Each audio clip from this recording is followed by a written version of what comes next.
나이살은 공식적인 의학용어는 아니에요. 그런데 모두들 느끼고 있죠. 나이가 들면서 살이 찐다. 왜 그럴까요? 우리가 나이살이 찌는 이유는요, 입니다. 걷기가 운동이 아니다, 이런 어그로 끄는 유튜브 제목들 많은데, 걷기가 왜 운동이 아니에요? 운동입니다. 혈당도 상당히 많이 떨어뜨릴 수 있어요. 그래서 식후에 걷는 거 정말 저는 중요하다고 생각하고요. 잠자는 시간을 매일 같은 시간에 주무시고 깨어나는 시간도 매일 같은 시간에 깨어나는 것, 수면 습관을 계속 가져가는 것이 불면증을 예방할 수 있고요. 또 나이살도 줄이는 좋은 방법이 될 수가 있습니다. 안녕하세요. 저는 가정의학과 전문의로 분당에서 닥터리 가정의학과를 운영하고 있습니다. 지난해에 책을 하나 냈는데요. 토탈 리셋이라는 책입니다. 더 많은 건강과 다이어트에 대한 정보는 제 책 토탈 리셋을 참고해 주시고요. 제 유튜브 닥터리 TV도 많이 놀러와 주시길 바랍니다. 우리가 나이가 들면 뱃살이 급격하게 찌죠. 특히 중년 여성분들 중에 폐경기 전후가 되신 분들은 아주 뱃살이 급격하게 찌게 됩니다. 그래서 이 뱃살이 찌는 게 뭐 자연스러운 현상이니까 그대로 둬도 되냐 이렇게 말씀하시는 분도 계시는데 절대 그렇지가 않아요. 우리가 지방은 크게 두 가지로 구분을 할 수가 있어요. 첫 번째는 피하지방입니다. 피하지방은 우리가 이렇게 몸을 잡았을 때 딱 잡히는 부분이에요. 배에도 잡히는 부분이 있죠. 말랑말랑한 부분이 있습니다. 요거는 피하지방인데, 피하지방은 실제로 몸의 건강에는 크게 영향을 미치지 않아요. 다만 보기엔 좀 안 좋죠. 그래서 피하지방은 이렇게 미용적인 문제가 주로 있는 지방이고요. 이 내장 지방은 전혀 질이 다릅니다. 이 내장 지방은 내장, 그 뱃속, 그리고 우리 근육, 배를 싸고 있는 근육과 요 속에 장간막이라는 곳에 아주 사이사이에 우리 장과 장기들 사이에 사이사이에 끼어 있는 지방이에요. 이 지방의 문제는 뭐냐면요, 예전에는 이 지방이 그냥 지방 덩어리다, 그 외에는 다른 의미는 없다라고 생각을 했었는데, 이 지방에서 여러 가지 안 좋은 물질이 많이 나옵니다. 사이토카인이라고 하는 물질도 나와서 우리 몸에 정말 안 좋은 역할을 많이 해요. 그래서 얘가 장에서 시작해서 핏줄을 타고 다니면서 온갖 혈관을 타고 다니면서 나쁜 일을 다 합니다. 고혈압, 당뇨병, 고지혈증, 지방간 같은 우리가 알고 있는 이 성인병의 근본적인 원인이 되는 게 바로 이 내장 비만, 뱃살이거든요. 그래서 이 뱃살을 관리하는 것이 중년 다이어트에 있어서는 제일 중요한 이유고요. 또 이 외모뿐만 아니라 건강을 챙기는 데 있어서 뱃살을 빼는 게 가장 중요하다고 보겠습니다. 나이가 들면서 이제 살이 쪄서 잘 안 빠지는 분들이 참 많죠. 나이가 들면서 찌는 살을 통틀어서 그냥 나이살이라고 얘기를 합니다. 나이살은 공식적인 의학용어는 아니에요. 그런데 모두들 느끼고 있죠. 나이가 들면서 살이 찐다. 왜 그럴까요? 그냥 나이가 들면서 살이 찌는 게 자연스러운 현상이니까 넘어가야 될까요? 라는 부분에 대해서 한번 알아볼게요. 자, 나이가 들면서 살이 찌는 나이살의 원인은요, 근본적으로 첫 번째, 성호르몬의 저하에 있습니다. 남성은 남성 호르몬인 테스토스테론, 여성은 여성 호르몬인 에스트로겐이 있습니다. 이 호르몬들이 나이가 들면서 뚝뚝뚝 떨어져요. 여성분들 잘 아시겠지만 완경이라고 하는 이 폐경이 50대 전후로 오게 됩니다. 그런데 여성 호르몬이 떨어지는 시기는요, 40대 초반부터 뚝 떨어지기 시작해요. 거의 완경과 비슷하게 바닥에서 여성 호르몬이 레벨이 있게 됩니다. 그렇게 되면 여성을 여성답게 만들어주는 이 호르몬, 여성이 젊었을 때는 임신과 수유를 위해서 우리 골반이 크니까 엉덩이는 크고 허리가 잘록하고 가슴이 수유를 위해서 크게 되는데, 이것이 이제 나이가 들면서 여성 호르몬이 사라지면 어떻게 되느냐, 남성과 똑같은 체형이 됩니다. 그러면 배가 불룩 나오는 이런 체형이 되는 것이죠. 그래서 폐경기에는요, 1년에 0.8kg씩 아무것도 안 했는데 그냥 찌는 거로 돼 있어요. 정말 너무 불리하죠. 너무 억울하죠. 0.8kg씩 계속 찌게 되니까. 그래서 전체적으로 우리가 폐경기를 이제 4 내지 6년 겪게 되면요, 3 내지 6kg가 그냥 찌는 거로 되어 있습니다. 이것을 그냥 두고 볼 것이 아니라 적극적인 노력을 통해서 빼야 되는 게 우리 목표죠. 그리고 두 번째, 우리가 나이살이 찌는 이유는요, 성장 호르몬의 감소입니다. 자, 성장 호르몬 그러면은 아이들한테만 나오는 거 아닌가요? 라고 물어볼 수 있는데, 성장 호르몬은 어른에서도 나옵니다. 아이들은 주로 뼈나 근육의 성장을 위해서 나오지만, 어른들에게 성장 호르몬은요, 우리가 노화를 방지해주고 체지방을 사지 말단으로 퍼뜨리게 해서 내장 지방을 안 쌓이게 해주는 이런 좋은 역할을 해요. 천연 식욕 억제제라고 해서 식욕도 정리해주는 역할을 합니다. 그런데 이 성장 호르몬이 나이가 들면서 점점점 감소하게 됩니다. 성장 호르몬이 20대부터요 10년마다 14.4%씩 감소한다고 돼 있어요. 이거 엄청난 거거든요. 그래서 나이가 들면 성장 호르몬이 뚝 떨어집니다. 그러다 보니까 우리가 체지방이 자꾸만 쌓이는 몸으로 되는 것이에요. 자, 세 번째는요. 기초대사량과 근육량을 같이 말씀을 드립니다. 기초대사량도 떨어지고요. 근육량도 떨어져요. 기초대사량이 떨어지는 부분은요. 인류의 진화에 있어서 하나의 과정이라고 설명하는 분도 계세요. 왜냐하면 젊었을 때는 많이 먹고 많이 운동하고 많이 일도 많이 했잖아요. 그런데 나이가 들면 좀 조금 먹고 조금 움직여라. 이렇게 인류가 이제 진화해 오면서 우리가 나이 드신 분들, 노인분들은 주로 이제 집안에서 소소한 일만 하시고 지식을 전달해 주서 이런 진화의 역할을 했었는데 이제 현대에 와서는 또 다르죠. 활동적이고 할 일이 많고 앞으로도 남은 생이 많은 이 중년과 노년에 있어서 이 나이살의 문제가 상당히 중요하게 대두되는 이유가 바로 이것입니다. 그래서 기초대사량은요, 뭐냐면은 가만히 있을 때, 아무것도 안 하고 가만히 있을 때 우리 몸이 소비하는 에너지예요. 숨 쉬고 땀이 날 수도 있고 또 밥 먹을 때 소비되는 에너지도 있고요. 또 배설을 할 때 쓰는 에너지도 있습니다. 우리가 잠잘 때도 에너지를 쓰게 돼요. 이 기초대사량이 우리가 전체에 쓰는 에너지의 약 70%를 차지할 정도로 아주 높거든요. 그런데 이 기초대사량이 뚝뚝 떨어지다 보니까 우리가 살찌는 몸이 되는 겁니다. 그래서 30대 이후부터 기초대사량이 1%씩 매년 감소한다고 돼 있어요. 그리고 근육을 보면요. 기초대사량의 저하에 더불어서 근육도 점점점 떨어지게 되죠. 우리가 젊었을 때 근육이 충분했지만 나이가 들면서 근육이 점점점 떨어지면서 허약한 체질이 되고 근력이 부족하니까 여러 가지 문제가 생기잖아요. 그런데 이 근육의 부족도 이 나이살을 찌게 하는 근본 원인이 되거든요. 그래서 근육은요. 여성의 경우 따져보면 25세 이상부터 매년 0.5 내지 1kg씩 감소한다고 돼 있어요. 그래서 이 부분은 정말 큰 문제예요. 이제 근감소증이라는 이제 진단명이 공식적인 진단명으로 이제 등재가 됐습니다. 그래서 나이가 들어서 근육이 적어지는 부분, 나이가 들어서 기초대사량이 떨어지는 부분은 아주 심각하게 좀 바라보셔야 돼요. 네 번째 마지막 이유는요. 사회심리적인 요인도 저는 말씀을 드려요. 자, 사회심리적인 요인 중에 여성분들을 예를 들자면요. 빈둥지 증후군이라고 있어요. 보통 우리가 폐경, 완경 정도 되는 나이가 한 50대 정도 되는데 요 나이가 되면 어떻게 되냐면은 남편들은 밖에 나가서 열심히 자기 생활을 찾는 나이고 아이들은 이제 어느 정도 커서 군대를 가거나 대학을 가서 자기 삶을 찾는 나이예요.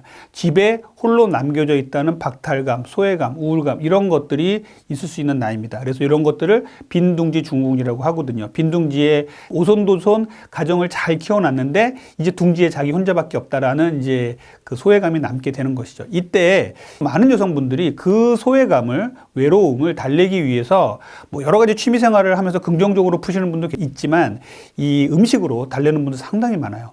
초콜릿이라든지 과일이라든지 이런 아주 단맛 나는 음식들을 먹으면요. 이런 우울감이나 소외감이 일시적으로 좋아지는 것처럼 보입니다. 세로토닌을 약간 상승시키거든요. 이런 음식들이. 그래서 이런 음식들을 계속 먹다 보면 이제 중독이 돼요.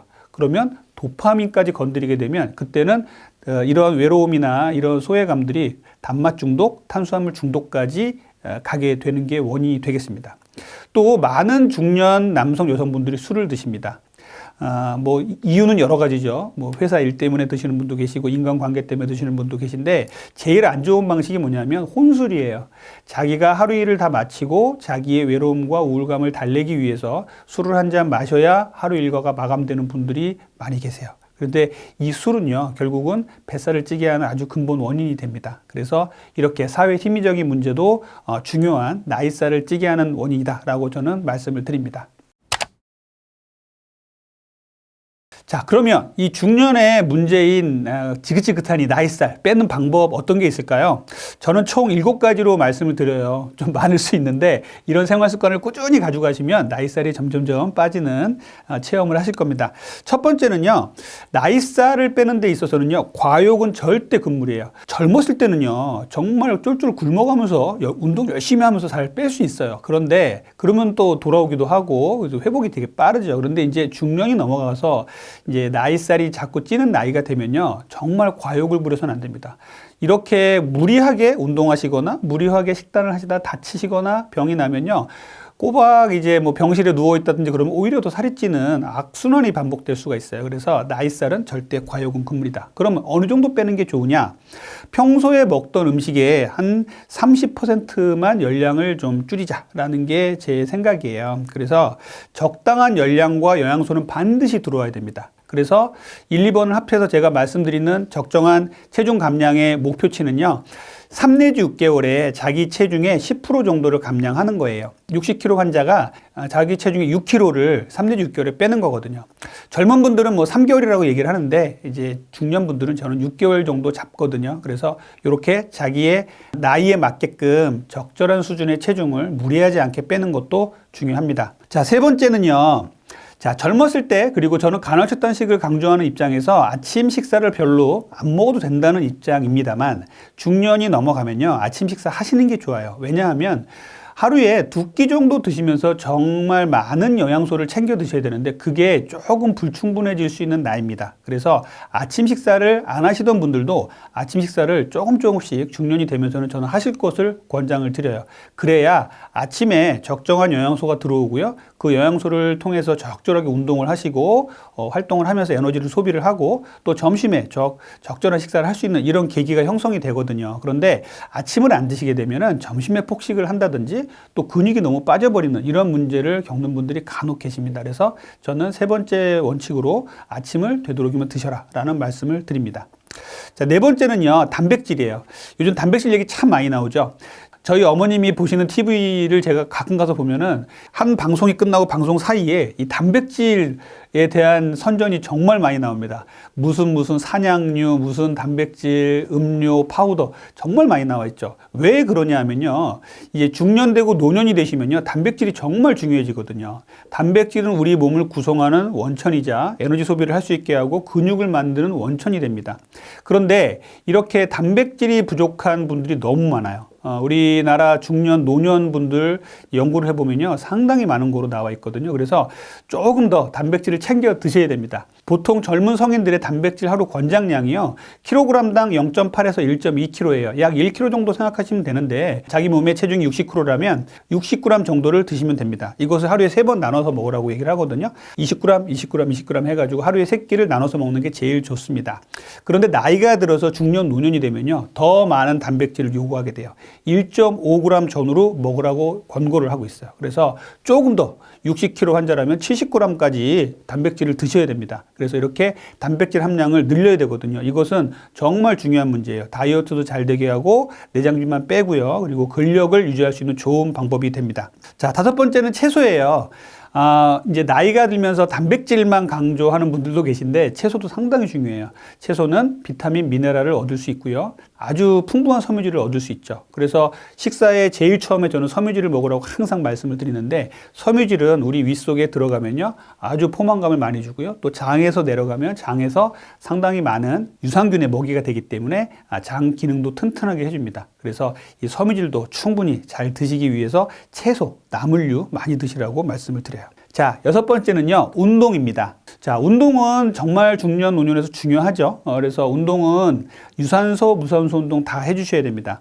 정말 저희 병원에 찾아오시는 고도 비만 환자분들은 걷기조차도 힘든 분들이 계시기 때문에 저는 걷기부터 시작을 하시라고 말씀을 드려요. 걷기가 운동이 아니다. 이런 어그로 끄는 유튜브 제목들 많은데 걷기가 왜 운동이 아니에요? 운동입니다. 혈당도 상당히 많이 떨어뜨릴 수 있어요. 그래서 식후에 걷는 거 정말 저는 중요하다고 생각하고요. 걷기가 되면요. 조금 더 강도 높은 운동을 하는 거죠. 속보를 하고요. 그 다음에 계단 오르기도 할 수 있고요. 산에도 갈 수 있죠. 그 다음에 자전거 타기도 할 수 있고 이런 여러 가지 운동을 할 수가 있어요. 그런데 여기서 제가 하나 짚고 넘어갈 부분이 뭐냐면요. 중년이 되면 특히 여성분들은요. 골다공증을 꼭 생각하시면서 운동을 하셔야 돼요. 골다공증에 좋은 운동은요. 중력에 반하는 운동이에요. 이게 무슨 말이냐면 쾅쾅 치는 운동을 말하는 거예요. 발로 짚는 운동. 여기서 이제 생각을 해보면 수영 같은 운동은 아주 좋은 심폐지구력, 근력에 좋은 운동입니다만 골다공증에 썩 좋은 운동은 아닙니다. 왜냐하면 중력에 반하는 운동이 아니기 때문에 그래요. 둥둥 떠다니니까요. 그래서 골다공증에는 수영이 크게 도움이 안 된다. 이런 연구들이 좀 있고요. 그래서 이렇게 줄넘기라든지 계단 오르기 그리고 제자리 뛰기 뭐 이런 것들은 상당히 좋은 중년의 운동이 될 수가 있어요. 그래서 이런 운동들도 열심히 좀 해주셨으면 좋겠고요. 마지막으로 7번째는요. 수면이에요. 자, 우리나라의 전 연령에서 이제 수면의 문제가 아주 심각하게 대두가 됐습니다. 그러니까 뭐 SNS건 어디 뭐 방송이건 간에 보면은 중간중간에 선전들이 수면에 대한 얘기들이 너무 많이 나와요. 왜냐하면 우리 현대인들이 그만큼 수면의 문제가 심각하다는 것이죠. 불과 3, 40년 전만 해도 이런 문제가 크게 없었습니다. 그냥 밤에는 어두운 조명 밑에서 책 보다가 잤었거든요. 근데 우리 손에 쥐어진 게 있죠. 바로 휴대폰, 태블릿 PC. 아주 불빛이 반짝반짝 빛나는 이러한 밝은 것들을 손에 들고 있으면요, 잠이 안 와요. 인공 발광 조명이라고 하는데 이런 조명들이 눈에 딱 쏘이는 순간 우리 뇌는요, 아, 밝구나, 낮이구나라고 인식을 해서 뇌를 깨우게 됩니다. 그런데 요즘에 어떤 분들이 많이 계시냐면 왜 잠을 못 주무세요라고 물어보면 휴대폰으로 유튜브 보면서 잠이 오길 기다렸다가 잠 오면 자, 이렇게 말씀을 하시는 분들이 계세요. 이거는 아니에요. 이거는 잠을 깨게 하는 도구를 갖고서 잠을 들려고 하는 어폐가 있는 행동을 하시는 거거든요. 그래서 잠자기 한두 시간 전부터는요, 휴대폰은 멀리 하시고 은은한 불빛 밑에서 책을 보시다 주무신다. 그리고 밤 10시부터 새벽 2시까지는 앞에서 제가 말씀드린 정말 중요한 호르몬인 성장 호르몬이 나오는 시간이에요. 우리가 뭐 밤 10시에 주무셔라 라는 얘기를 아주 강압적으로 할 수는 없지만 저는 10시에 주무셨으면 좋겠습니다. 그리고 조금 늦더라도 11시, 12시에는 반드시 주무시고요. 잠자는 시간을 매일 같은 시간에 주무시고 깨어나는 시간도 매일 같은 시간에 깨어나는 것. 이것들을 수면 습관을 계속 가져가는 것이 불면증을 예방할 수 있고요. 또 나이살도 줄이는 좋은 방법이 될 수가 있습니다. 달리기가 좋은 이유는요, 짧은 시간에 강도 높은 운동을 할 수 있다는 것이고요. 또 하나는 몸의 대사 유연성을 회복해 주는데 아주 빨리 회복해 줄 수가 있어요. 자, 그리고 식전 운동, 식후 운동에 대한 얘기도 이제 많이들 물어보시는데, 식전의 상황에서 운동을 하면요, 더 많은 에너지 중에 지방을 태울 수 있다고 돼 있습니다. 근데 이제 식전 운동을 하지 말아야 될 사람은 저는 꼭 꼽아요. 걷기하고 달리기 중에 어떤 게 좋습니까? 식전 운동과 식후 운동이 어떤 게 좋습니까? 라는 질문인데요. 제가 이 질문을 받을 때마다 항상 하는 얘기가 있어요. 그냥 본인이 하고 싶을 때 하십시오.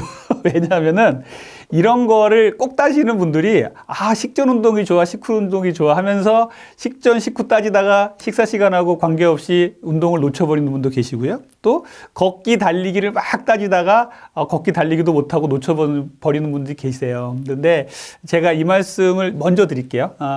본인이 할 수 있는 만큼 식전이건 식후건 할 수 있는 시간에 하시고요. 걷기건 달리기건 할 수 있는 상황이 된다면 하시면 좋습니다.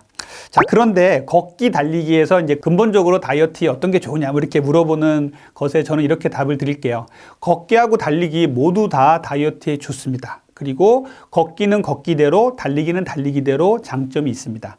그런데 이제 단점도 있겠죠. 걷기는 너무 편안할 수 있어요. 그래서 별로 심폐지구력의 운동이라든지 다이어트에 도움이 안 되는 분들이 간혹 계시고요. 달리기는요, 또 그만큼의 능력이 돼야 되는데 무리하게 하다가 다치시는 분도 상당히 많아요. 족저근막염, 발목, 무릎 다쳤다, 이런 분들 정말 많으셔서 그러면 또 한동안 쉬겠죠. 그럼 또 살이 찝니다. 그런데 이제 많은 연구에서 빠르게 걷는 속보가 더 많은 지방을 태운다라는 연구들이 있습니다. 그래서 가능하다면 러닝머신에서 한 6 정도 되는, 6 내지 7 정도 되는 속도로 빠르게 걸을 수 있는 사람이라면 빨리 걷는 것이 좋긴 합니다. 그런데 6 내지 7 정도 놓고서 뛰는 분도 계시죠. 그래서 저는 빠르게 걷기를 먼저 말씀드리는 거고요. 두 번째는 달리기도 상당히 좋아요. 요즘 뭐 조깅 열풍이 불어서 작년부터 많은 분들이 그룹으로 조깅도 많이 하시고 러닝 열풍이 불어서 달리기 많이 하시는 분들이 계신데 이 달리기 상당히 좋습니다.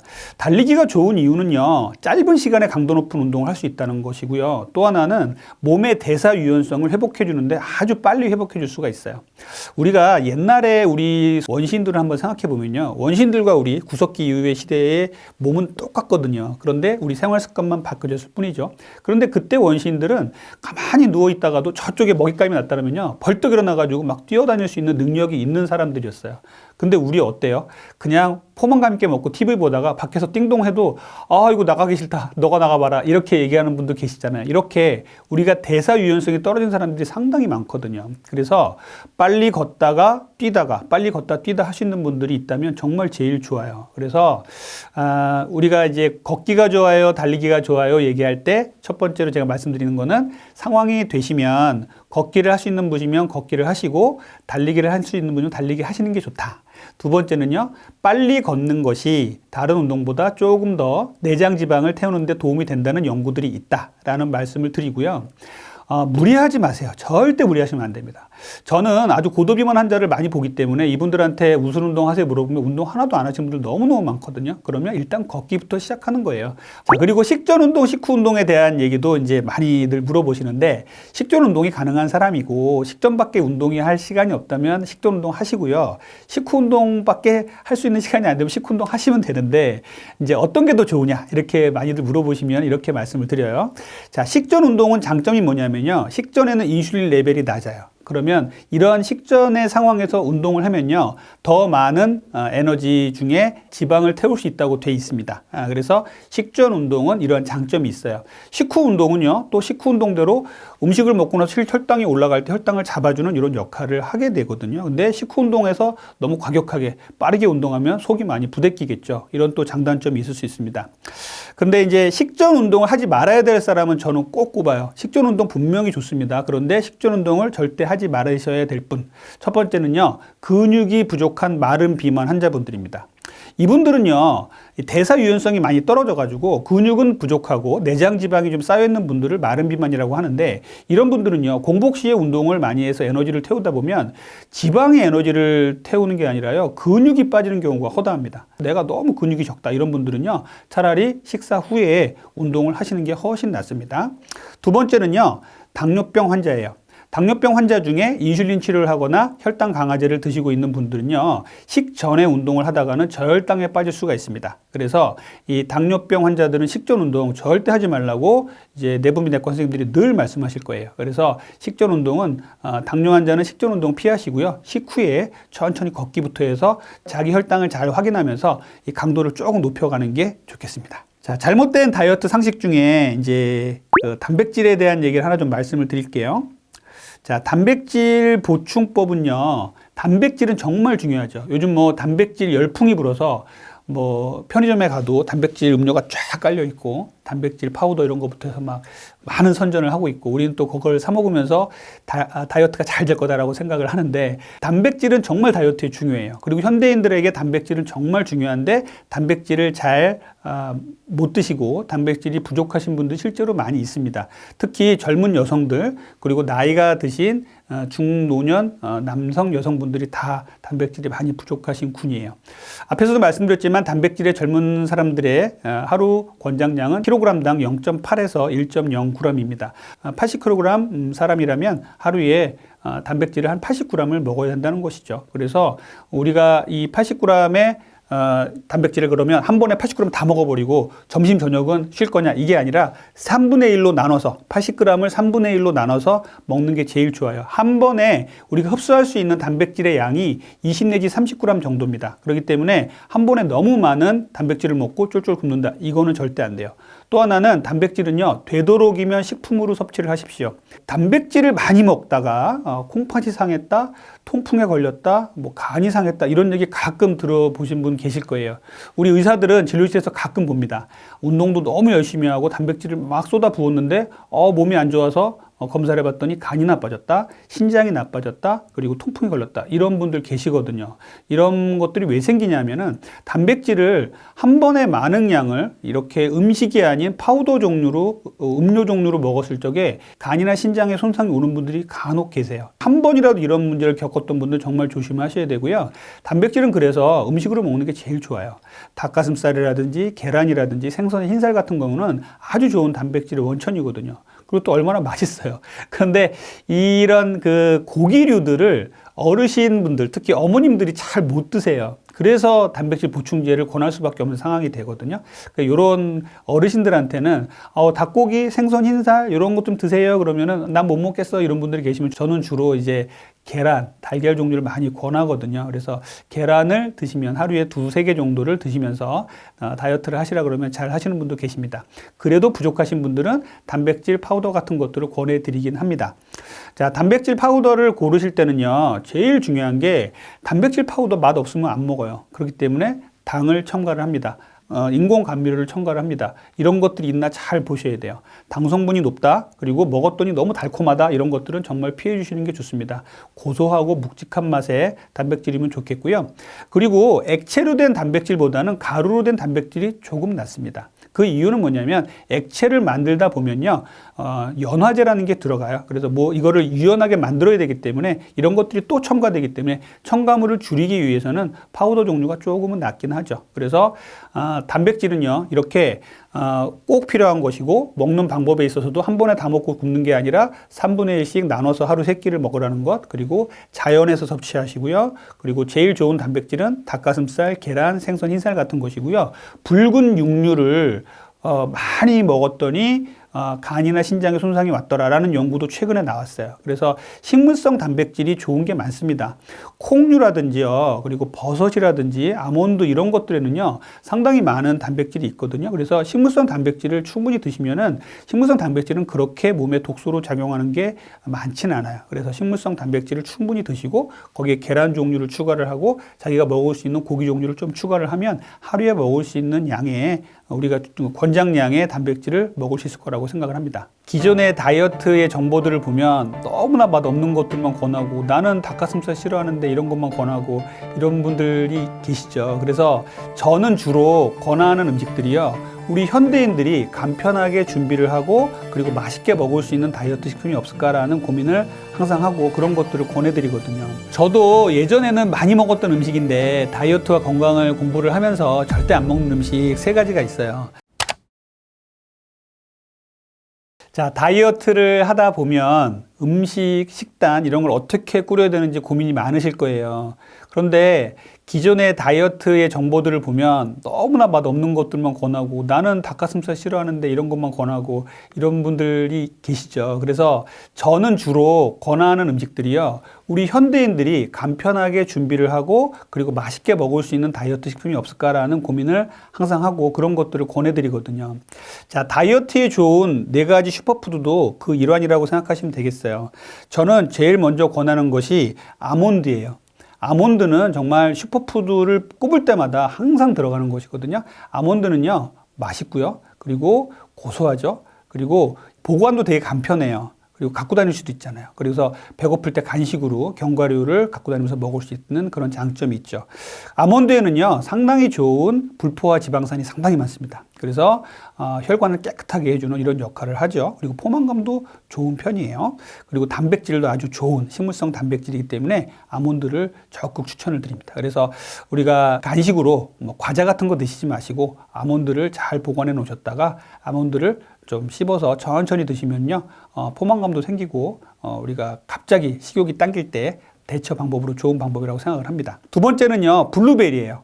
자, 블루베리는요, 요즘에 뭐 새벽 배송도 그렇고 많은 마트에서 금방 살 수 있잖아요. 그리고 얼려놨다 먹을 수가 있어요. 그래서 우리가 아주 간편하게 준비했다가 아침에 먹을 수 있는 제품이고요. 이 블루베리는요, 참 달고 맛있는데 혈당 수준이 그렇게 높지 않아요. 혈당을 많이 올리지 않습니다. 그래서 슈퍼푸드예요. 그리고 여기에 들어있는 성분 중에 가장 좋은 성분이 안토시아닌이라는 성분인데, 이 안토시아닌은요, 항노화, 우리를 젊게 만들어주고요, 다이어트에 있어서 체지방을 빼주는 역할을 해요. 그래서 블루베리 상당히 좋은 제품이거든요. 이 블루베리는 조금 사놓으셨다가 한꺼번에 많이 사놓으시면 부담되신다 그러면 냉동 블루베리를 사서 조금씩 덜어서 이제 아침마다 먹고 나간다, 이렇게 식단을 짜주시면 아주 좋을 것 같아요. 그리고 3번째는요, 아보카도예요. 정말 포만감이 좋고요. 그리고 식물성 지방이 정말 풍부한 음식입니다. 여기에는요, 불포화 지방산 상당히 많고요, 단백질과 섬유질도 들어있어요. 아보카도 드셔보신 분 아시겠지만 포만감이 상당해서 많이 못 먹어요. 또 너무 많이 먹으면 또 그 나름대로 단점도 있을 수가 있습니다. 그래서 하루에 한 끼니당 한 반 개 정도 먹어라 라고 얘기를 하고 있어요. 그래서 아보카도도 상당히 좋은 음식이니까 아보카도를 이용해서 음식을 드시잖아요. 그러면 포만감이 어마어마하게 생겨서 다른 음식을 잘 안 먹게 됩니다. 좋은 지방산이에요. 우리 피를 맑게 해주는 불포화 지방산이 많다, 이렇게 생각해 주시면 되겠어요. 자, 4번째 제가 추천드리는 슈퍼푸드는요, 버섯입니다. 버섯은요, 산에서 나는 스테이크다, 이런 얘기를 하죠. 고기처럼 식감도 좋고요, 아주 맛도 좋고, 여러 가지 음식에 조화롭게 넣을 수가 있어요. 제가 버섯에서 가장 중요하게 주목하는 성분은요, 단백질입니다. 식물성 단백질의 보고예요. 그래서 산에서 나는 소고기라고 얘기를 하는 겁니다. 버섯에는요, 이런 식물성 단백질이 상당히 많고요. 또 하나 제가 주목하는 성분은요, 비타민 D예요. 우리 현대인들 비타민 D 상당히 부족하거든요. 또 다이어트에 있어서 비타민 D가 상당히 중요한데 버섯에 이렇게 비타민 D가 상당히 많습니다. 그래서 비타민 D가 부족하신 분들은 버섯을 제가 많이 먹으라고 말씀드리거든요. 그래서 비타민 D가 많은 이 버섯을 충분히 잘 드셨으면 좋겠습니다. 저도 예전에는 많이 먹었던 음식인데 다이어트와 건강을 공부를 하면서 절대 안 먹는 음식 세 가지가 있어요. 첫 번째는요, 아이스크림이에요. 자, 아이스크림을 여름만 되면 정말 많이 먹는 분 계시고, 아이스크림이 뭐 어때? 뭐 과자나 이런 것도 아닌데라고 생각할 수 있는데, 아이스크림은 그냥 탄수화물 덩어리입니다. 거기다가 인공 감미료, 착색료, 아주 화학약품의 덩어리예요. 그래서 아이스크림은요, 그 외에 영양소가 없어요. 단백질이 없고요. 거기에 무슨 섬유질이 있겠어요? 거기에 지방이 있겠어요? 그래서 아이스크림은 정말 피해야 될 음식이고요. 아이스크림 먹고 나면요, 그냥 깡통 영양소라고 얘기를 하잖아요. 그래서 다른 음식이 더 당깁니다. 그래서 아이스크림은 탄수화물을 중독을 만들고요. 아이스크림을 먹으면은 더 단맛을 더 많이 먹게 돼 있어요. 음식을 차게 먹으면요, 단맛을 잘 못 느낀다 그래요. 그래서 더 많은 단맛을 넣은 게 아이스크림입니다. 그래서 방송인 서경석이 최근에 자기가 살이 찐 이유가 매일마다 아이스크림 한 통을 먹고 잤더니 살을 쪘더라라는 얘기를 할 정도로 아이스크림은 살찌는 음식입니다. 그래서 저는 아이스크림은 되도록이면 먹지 않고요. 두 번째는요, 시리얼이에요. 자, 시리얼이 뭐 호랑이 기운이 나고 사자 기운이 난다고 선전을 하는 것들이 많이 있습니다. 그런데 과연 시리얼이 다이어트와 건강에 좋을까요? 라고 한번 반문을 해보실 필요가 있어요. 자, 시리얼이요, 처음에 나올 때 어떻게 나왔냐면요, 금욕주의자들이 만들긴 했어요. 그런데 이것들을 잘 활용을 하다 보니까 산업화 시대에 자본주의가 고도로 발달할 적에 이 자본가들이 노동자들을 계속 일을 시켜야 되는데 밥 먹는 시간도 아까운 거예요. 그러다 보니까 빨리 먹고 빨리 일하게 만들려고 이렇게 곡류를 갖다가 갈아서 응축을 시켜가지고 설탕을 넣어가지고 우유에 타서 후루룩 먹게 만들고 다시 일을 하게 만드는 아주 그 노동자를 노예화시킬 때 만드는 음식이었습니다. 여러분들이 노예 아니잖아요. 그러니까 시리얼 안 먹어도 되는 겁니다. 최근에는 잘 만들어진 시리얼들이 나오고 있어요. 그런데 이런 거 말고요. 저는 전통적인 시리얼을 말씀드린 겁니다. 그래서 시리얼은요, 건강에 정말 좋지 않고요. 시리얼을 먹고 혈당을 재보면요, 그냥 200 이상 넘어가는 게 대부분입니다. 그래서 시리얼은 정말 좋은 음식 아니니까 시리얼은 피해 주시면 좋겠습니다. 세 번째는요, 저는 과일 주스 먹지 않습니다. 과일은요, 아주 좋은 항산화제이자 천연 항암제라고까지도 얘기할 정도로 건강에 상당히 좋은 거예요. 미네랄도 많죠, 섬유질도 많죠. 그런데 과일의 장점 중에는요, 섬유질이 있단 말이에요. 그런데 이것을 갈아요. 또 일부에서는 착즙을 내요. 이거를 주스로 먹는 게 과연 건강할까요? 한번 생각을 해봅시다. 과당과 설탕이 많이 들어가 있어요. 과일에는요. 이것을 갈아 먹으면요, 그냥 설탕물을 먹는 거하고 다름이 없습니다. 그래서 저는 무슨 알파벳 주스, 무슨 주스, 이런 것들 별로 좋아하지 않습니다. 그래서 이런 것들 별로 안 먹어요. 이것들은 저도 먹고 혈당을 재봤는데 혈당도 많이 올라갈 뿐더러 그리고 포만감도 크게 없습니다. 왜냐하면 섬유질이 없으니까요. 너무 빨리 몸에 흡수가 돼요. 혈당을 아주 빠르게 올릴 수 있는 제품이기 때문에 이렇게 과일로 만든 주스, 과일로 만든 착즙 저는 안 먹고요. 과일을 먹으려면 그냥 씹어서 있는 그대로의 모습으로 잘 닦아서 씹어서 먹는 것을 추천드립니다. 아침에 이제 사과에다가 땅콩버터를 발라 먹는 거에 대해서 얘기를 하면요, 어떤 분들은 땅콩버터에 사과 발라 먹으면 별로 맛이 없을 것 같은데 이렇게 생각하는 분들이 계신데 해보세요. 해보시면은 생각이 달라지실 겁니다. 사과는 아삭아삭하잖아요. 비타민도 많고 그리고 좋은 섬유질도 많이 갖고 있는 과일이잖아요. 그런데 여기다가 섬유질보다는 단백질과 지방이 많은 땅콩버터를 발라 먹으면요, 영양소가 아주 골고루 잘 섞이게 되겠죠. 땅콩버터가 하루 총량입니다. 이것을 이제 아침에 먹는다든지 하루 3번에 나눠 먹어야겠죠. 그래서 이 정도만 드셔야 돼요. 더 드시면은요, 오히려 살이 찔 수가 있습니다. 칼로리 상당히 높아요. 자, 사람들이 먹으면 살찐다고 오해하지만 몸에 좋은 식품 중에 저는 이제 땅콩버터를 제일 처음 말씀드려요. 땅콩버터가요, 최근에 다이어트에서 인기가 상당히 좋아졌어요. 어떤 땅콩버터는 거의 품절이 될 정도로 막 인기가 좋아졌거든요. 자, 땅콩버터가 왜 좋은가 하면요, 땅콩버터는 맛있습니다. 그래서 땅콩버터는 맛 없는 다이어트 식품을 꾸역꾸역 먹는 게 아니라 맛있는 다이어트 식품이기 때문에 제가 추천을 드리는 거예요. 그런 땅콩버터도 주의할 점이 있겠죠. 제가 잘 설명드릴게요. 땅콩버터는요, 버터가 들어가 있지 않아요. 그런데 왜 땅콩버터라고 하냐면요, 버터처럼 꾸덕꾸덕한 그런 식감이 있기 때문입니다. 그래서 땅콩버터에는 아주 좋은 성분들이 많이 들어있어요. 땅콩버터의 효능을 살펴보면요. 첫 번째는요, 포만감이에요. 땅콩버터 제가 2스푼 정도 먹으라고 하는데요. 2스푼 정도 사과에 발라서 드시면요, 포만감이 아주 좋습니다. 그래서 다음 끼니에 크게 다른 음식들이 생각이 안 날 정도로 아주 포만감이 좋고요. 이런 포만감 때문에 다이어트에 좋은 거예요.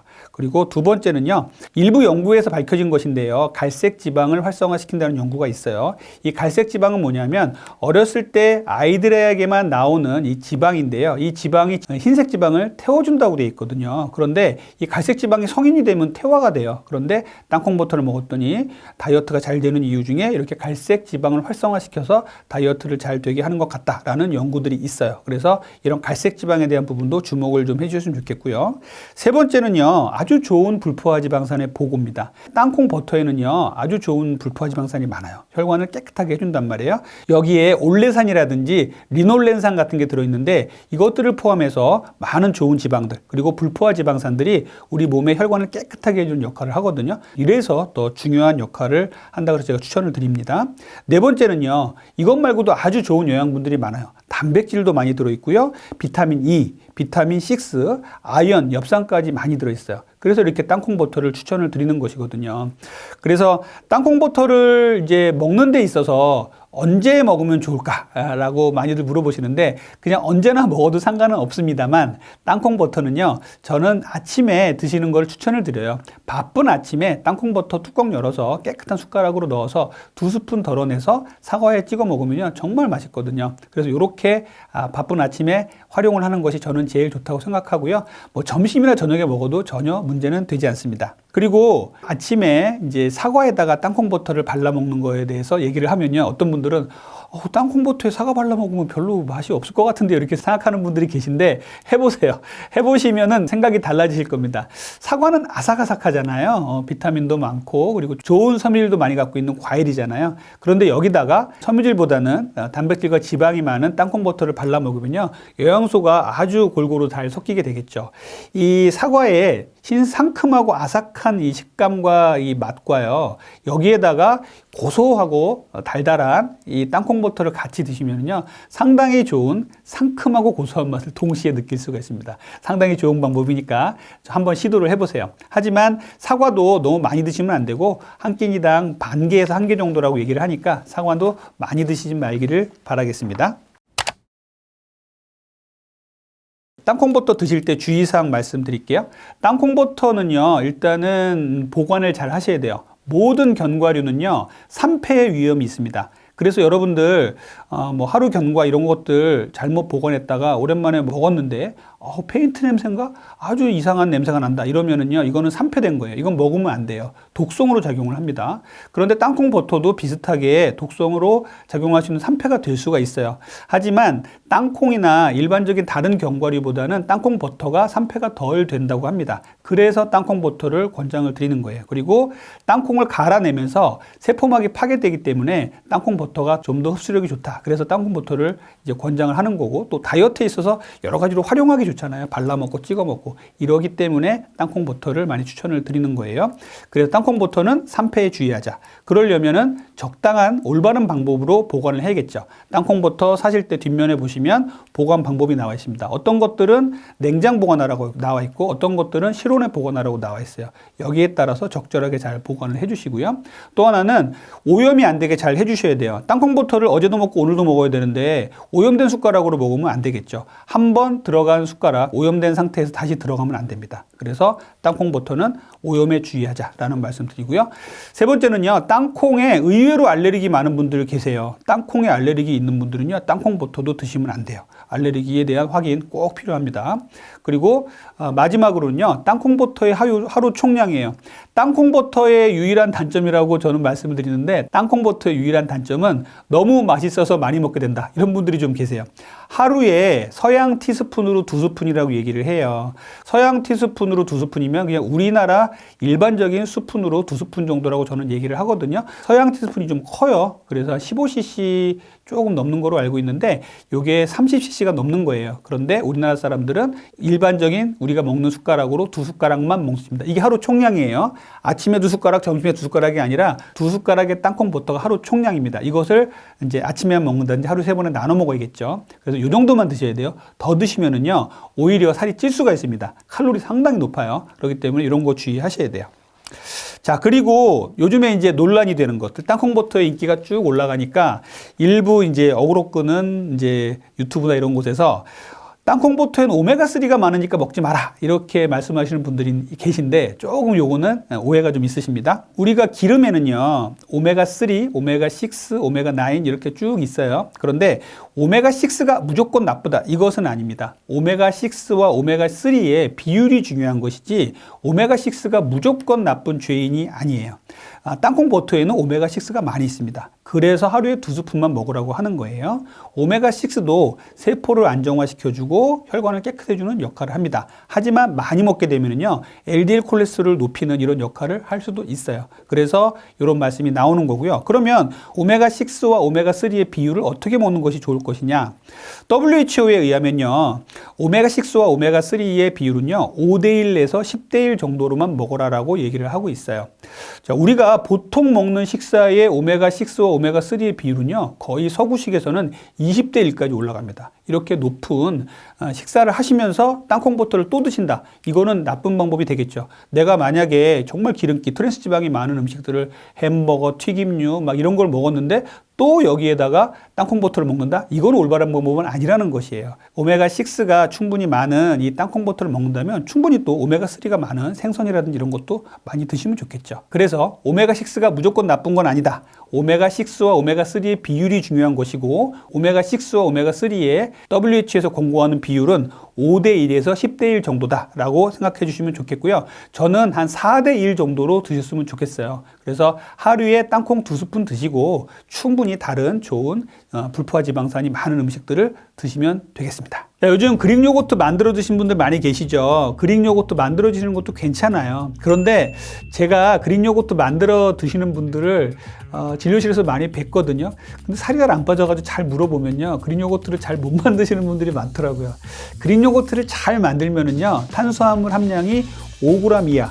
내가 그릭 요거트를 다 만든 다음에 먹어봤을 때 단맛이 거의 없다, 고소한 맛만 난다, 이런 그릭 요거트가 돼야 됩니다. 자, 그릭 요거트입니다. 그릭 요거트 제가 아주 많이 이제 강조드리는 음식인데요. 그릭 요거트는요, 그리스를 비롯한 지중해 연안 지방에서 전통적으로 만들어 먹던 요거트예요. 이 요거트가 일반 요거트하고 다른 건 뭐냐면요, 요거트를 충분히 끓인 다음에 그러면은 아주 엑기스만 남겠죠. 여기다가 유산균을 투입해가지고 조금 더 끓여서 농축해서 만드는 거예요. 얘의 장점은 뭐냐면요, 우유를 우리가 오래 내버려 두면 어떻게 되냐면 아래 탁한 부분과 위에 맑은 부분이 구분이 되죠. 그래서 유청을 걸러냅니다. 그래서 밑에 있는 꾸덕꾸덕한 부분을 갖고 만드는 거예요. 그래서 집에서도 그릭 요거트를 만들어 드시는 분들이 많이 계시죠. 그래서 이렇게 유청에 알레르기 물질도 많고 탄수화물도 많이 있기 때문에 이것들을 덜어내서 만들기 때문에 고단위 단백질을 많이 먹을 수 있는 장점이 있는 것이에요. 그래서 다이어트에도 좋은 것이고요.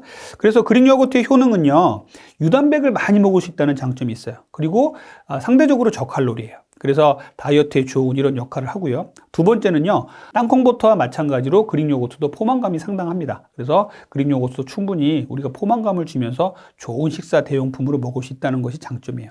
그리고 세 번째는요, 위와 장에 좋은 효과를 보여줍니다. 그래서 위에도 그릭 요거트가 들어가면요, 위 벽을 한 번 더 감싸줘서 위의 재생 속도를 좋아지게 한다고 돼 있어요. 그래서 위에도 좋고요. 장에 들어가면 뭐 더 말할 것 없이 프로바이오틱스 아주 좋은 유산균의 먹이가 돼서 장을 튼튼하게 해주는 이런 역할을 하게 됩니다.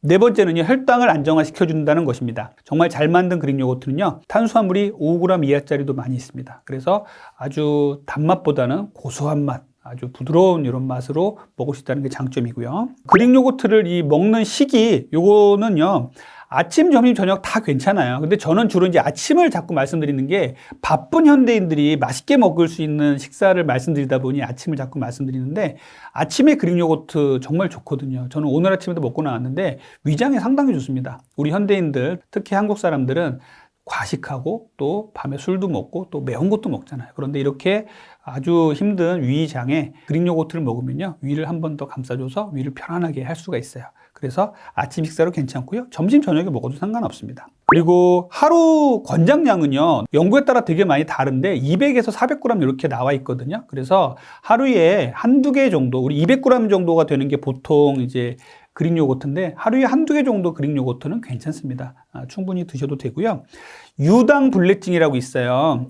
우유를 먹으면 설사하시는 분들이요. 근데 이런 것들이 주로 유청 부분에 많이 있기 때문에 유당 불내증 환자도 그릭 요거트를 드실 수 있습니다. 그래서 유당 불내증 있는 환자들이라고 그릭 요거트 멀리하지 마시고 한번 드셔보시고요. 만약에 이거 먹었더니 설사가 또 나왔다 그러면 다른 제품으로 바꿔서 한번 먹어보는 게 좋겠습니다. 그리고 그릭 요거트의 최고 장점은요, 꾸덕꾸덕하지만 아주 땅콩 버터보다는 덜 꾸덕해요. 그렇기 때문에 다른 것에다가 좀 발라 먹거나 찍어 먹을 수 있습니다. 그래서 과일이나 그래놀라, 야채 같은 거하고 같이 먹으면 상당히 괜찮아요. 그래서 잘 만들어진 그래놀라 같은 경우는 견과류 위주로 돼 있겠죠. 그래서 과일과 사과도 좋고요. 그리고 토마토도 좋고요. 이런 블루베리도 아주 좋아요. 그래서 이런 것들에다가 토핑으로 이용해서 그릭 요거트를 먹는 것들, 그리고 견과류라든지 치아시드 같은 씨앗류 같은 것들 같이 넣어서 먹으면요, 그릭 요거트에 들어가면서 얘가 부풀어 오르거든요. 그런 것들을 이용해서 부드럽게 먹을 수 있는 계기가 됩니다.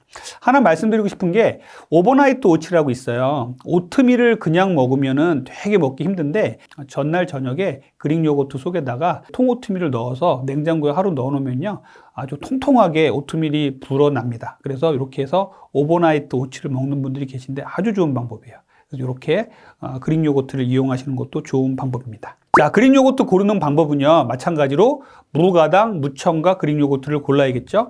그릭 요거트의 맛을 좋게 하기 위해서 자꾸만 여기다 단맛을 넣는 경우가 있어요. 액상과당도 넣고 인공 감미료도 넣는 경우가 있습니다. 그래서 이렇게 다른 단맛이 나는 것들이 첨가되어 있는 것들이 있다면 우리가 먹어보면 금방 알아요. 고소하고 묵직한 맛이 아니라 달콤한 맛이 난다. 이거는 좋은 그릭 요거트가 아닙니다. 그릭 요거트도 잘만 만들면요, 탄수화물 함량을 19g, 그리고 아주 극단적으로 5g 이하로 만들 수가 있어요. 이런 것들 골라주시길 바랍니다. 그리고 그릭 요거트도 하도 많이 저한테 요청을 하셔가지고 제가 그 그릭 요거트의 상표까지도 말씀드린 경우가 많이 있는데, 그릭데이라는 제품이 있어요. 그릭데이 그릭 요거트라는 게 있는데 얘가 클래식한 게 있고 그리고 좀 부드러운 게 있거든요. 그래서 클래식한 거는 좀 꾸덕꾸덕한 거고요.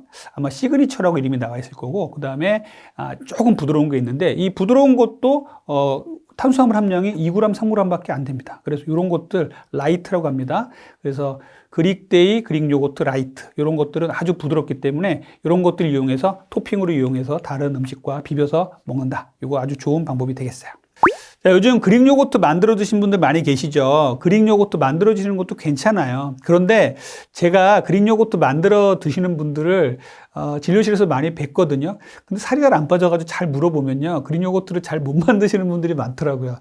그릭 요거트를 잘 만들면은요, 탄수화물 함량이 5g 이하. 제가 말씀드린 그릭데이 라이트라는 제품은 2.5g 전후거든요. 아주 탄수화물이 없는 거예요. 그런데 탄수화물을 많이 넣고 만드는 분들이 너무 많이 계세요. 그래서 내가 그릭 요거트를 다 만든 다음에 먹어봤을 때 단맛이 거의 없다, 고소한 맛만 난다, 이런 그릭 요거트가 돼야 됩니다. 먹었는데 너무 맛있고 달다 그러면 잘못 만드신 거예요.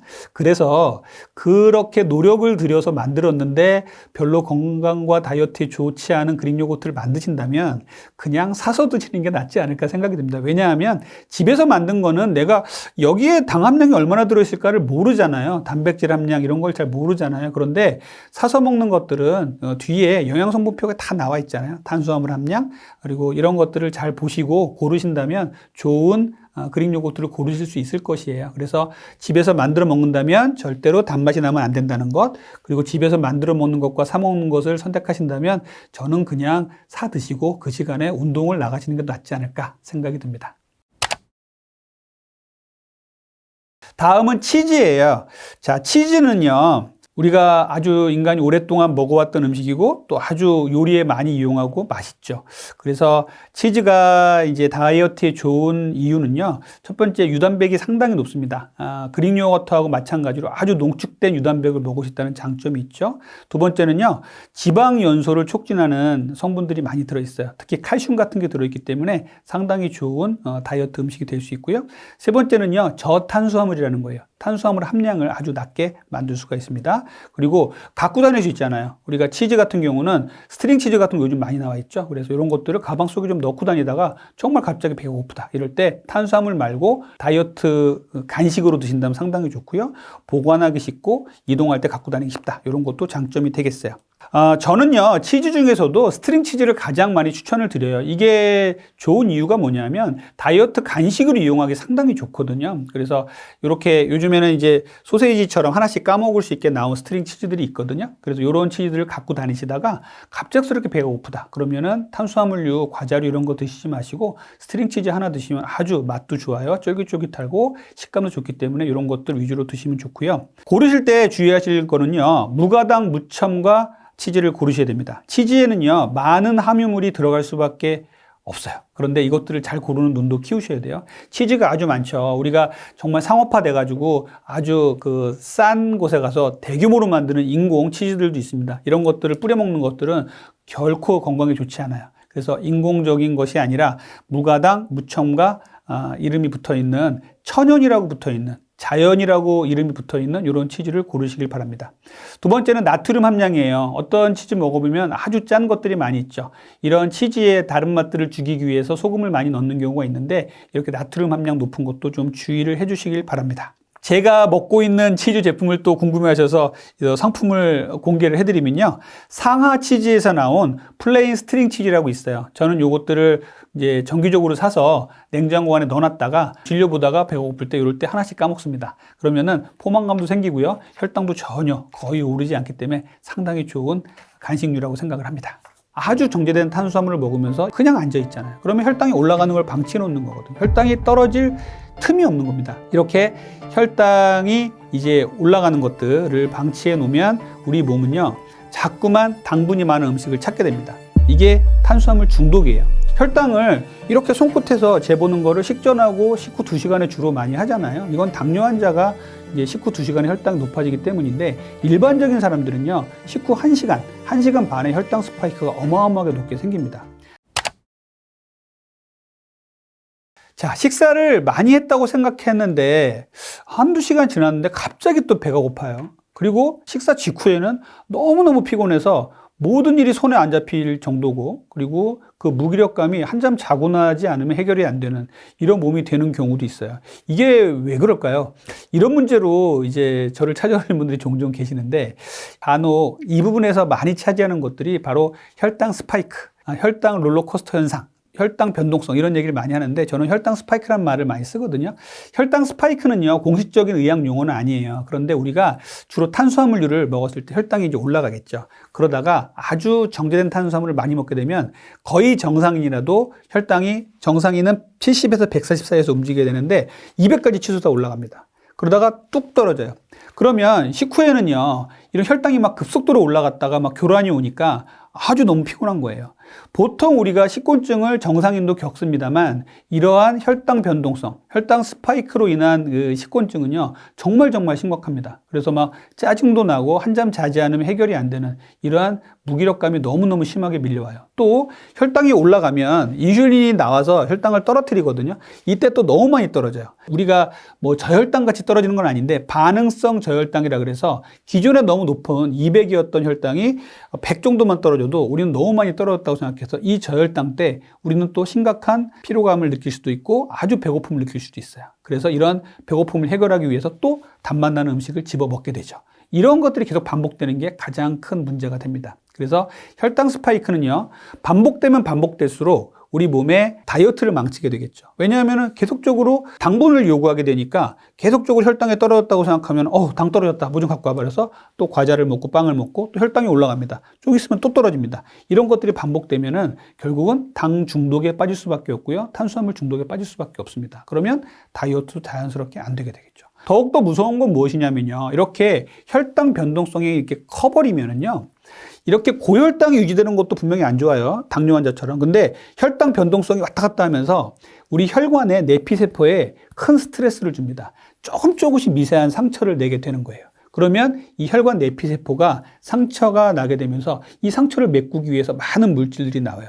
혈전을 비롯한 많은 물질이 나와서 이런 물질들이 혈관벽을 보수를 하다가 혈관벽이 점점 더 두꺼워집니다. 그래서 당뇨도 없고 혈압도 없는데 혈당 스파이크가 심했던 환자들이 30대, 40대가 돼서 갑작스럽게 심근경색, 뇌혈관 질환, 뇌졸중, 뇌경색 이런 것들이 생기는 것이에요. 그래서 혈관의 문제를 심각하게 유발할 수가 있다. 그리고 이 혈당 스파이크는요, 인슐린 저항성을 만듭니다. 그리고 당 독소도 만들어요. 그래서 혈당 스파이크는요, 아주 많은 여러 가지 문제를 많이 일으켜요. 산화 스트레스라고 얘기를 하거든요. 이 혈당 스파이크가 생길수록 산화 스트레스가 많아지기 때문에 우리 모든 세포가 공격을 당해요. 그래서 혈당 스파이크는 저는 정말 만병의 근원이다라고 얘기를 합니다. 그래서 혈당 스파이크는요, 정말 무시하고 넘어갈 수가 있어요. 우리가 혈당을 이렇게 손끝에서 재보는 거를 식전하고 식후 2시간에 주로 많이 하잖아요. 이건 당뇨 환자가 이제 식후 2시간에 혈당이 높아지기 때문인데 일반적인 사람들은요, 식후 1시간, 1시간 반에 혈당 스파이크가 어마어마하게 높게 생깁니다. 깡마른 20대 여성이 점심시간에 나가서 캐러멜 마끼아또하고 치즈케이크 하나 먹었는데 혈당이 200 이상 올라가요. 우리가 보리밥에다가 충분한 계란이라든지 단백질을 많이 먹은 사람은요, 혈당이 140, 150밖에 안 올라가는데 이렇게 정제된 탄수화물을 많이 먹은 사람들은 혈당 스파이크가 너무나 많이 올라간다는 게 문제가 되는 것이에요. 이런 혈당 스파이크는 건강을 위협하고 다이어트도 망칠 수 있다는 것을 꼭 기억을 해주셨으면 좋겠습니다. 혈당 스파이크도 결국은 탄수화물 중독과 아주 긴밀한 연관이 있죠. 자, 탄수화물은요, 중독이 됩니다. 지방 중독, 단백질 중독은 없는데 왜 탄수화물만 중독이 될까요? 탄수화물은요, 우리가 밥이나 빵을 먹으면요, 혈중의 포도당 농도가 올라갑니다. 그러면은 이 포도당은요, 우리 뇌에서 영양소로 주로 쓰이는 녀석이에요. 탄수화물만 에너지로 쓰는 우리 몸의 조직이 있는데 바로 뇌입니다. 그리고 피 속의 적혈구예요. 그런데 이 탄수화물이 떨어지게 되면은 그래서 우리가 자꾸만 멍해진다, 집중력이 떨어진다, 피곤하다 이런 얘기를 하는 것이죠. 우리 사회가 예전에는 탄수화물을 적정량 먹었을 때는 괜찮았어요. 인터넷 검색을 하면은 예전 선비들이 고봉밥을 먹은 게 나왔는데 정말 우리가 먹는 밥그릇보다 2~3배 더 큰 거에다가 고봉밥을, 보리밥을 해가지고 먹는 분들의 사진이 있습니다. 이런 분들은요, 이걸 먹고서 나가서 일을 했단 말이에요. 걸어 다니고. 그런데 지금은 우리는 아주 정제된 탄수화물을 먹으면서 일도 안 하고 사무직인 사람들은 그냥 앉아 있잖아요. 그러면 혈당이 올라가는 걸 방치해 놓는 거거든요. 혈당이 떨어질 틈이 없는 겁니다. 그래서 이렇게 혈당이 이제 올라가는 것들을 방치해 놓으면 우리 몸은요, 자꾸만 당분이 많은 음식을 찾게 됩니다. 이게 탄수화물 중독이에요. 탄수화물을 먹으면 기분이 좋아집니다. 여러분들 많이 경험해 봤죠. 그래서 우리 그 식품을 만드는 산업계 쪽에서는요, 탄수화물을 자꾸 넣으려고 해요. 요즘은요, 정말 안 좋은 게 외국에서 살다 오신 분들이 우리나라 음식을 맛보고는 너무 달다. 그리고 요즘에는 뭐 시켜 먹는 음식에 뭘 먹었는데 너무 달다?